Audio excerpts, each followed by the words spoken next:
बिस्मिल्लाहिर्रहमानिर्रहीम। इमरान खान की गिरफ़्तारी के हवाले से मेरे पास बड़ी खबर आ चुकी है। खबर का सबूत भी आज की इस वीडियो में आप लोगों को दिखाऊंगा। आप लोगों को बताता चलूं कि पाकिस्तान तहरीक इंसाफ की गिरफ़्तारियों के हवाले से फवाद चौधरी साहब ने भी एक बड़ी प्रेस कॉन्फ्रेंस की है। वो प्रेस कॉन्फ्रेंस भी आप लोगों को मुकम्मल बताऊँगा कि उसमें फवाद चौधरी साहब ने क्या कहा, राना सनाउल्लाह ने इमरान खान की गिरफ़्तारी के हवाले से क्या कहा। आप लोगों को सारी चीज़ें डिटेल के साथ बताता हूं, लेकिन वीडियो में आगे बढ़ने से पहले आप लोगों से एक छोटी सी रिक्वेस्ट है। अगर आपने अभी तक हमारे इस चैनल को सब्सक्राइब नहीं किया तो चैनल को लाजमी से सब्सक्राइब कर लें ताकि आने वाली नई वीडियोस आप लोगों को बर वक्त मिलती रहें।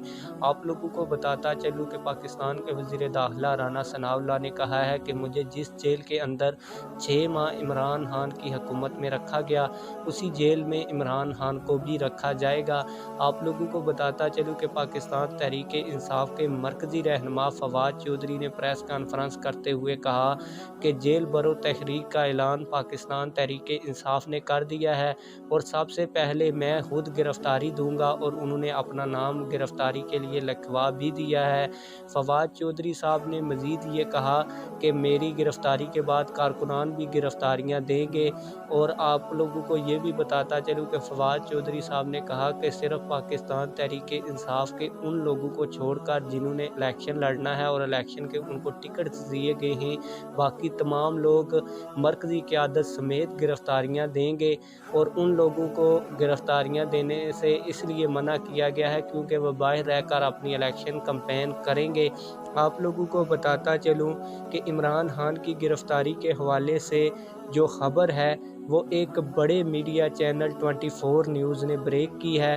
उसका मुकम्मल सबूत भी मेरे पास आ चुका है। ISI ने मुकम्मल प्लान भी बताया है और यहाँ तक ISI की जानिब से कहा गया है कि अगर इमरान खान साहब गिरफ़्तारी से बचने के लिए ज़मान पार्क या बनी गाला से भागना चाहें तो उनके पास रास्ते मौजूद थे, लेकिन हम ऐसा नहीं होने देंगे। आइए मैं आप लोगों को इस खबर का सबूत भी वीडियो में दिखाता हूं। आइए वो वीडियो देखते हैं। नाफिज करने वाले इदारों ने ज़मान पार्क और बनी गाला का सर्वे मुकम्मल और जायजा ले लिया है। गिरफ्तारी शाम के औकात में की जा सकती है और मुतल्लिका हुकाम ने ऐसा तरीका सोच लिया है जिसमें मज़ामत भी नहीं होगी। इलाके की रैकी से मालूम हुआ है कि इमरान खान के पास अपनी रिहाइशगाह से गायब होने के रास्ते मौजूद हैं। ताहम गिरफ्तारी के लिए कार्रवाई की सूरत में उन्हें भागने नहीं दिया जाएगा।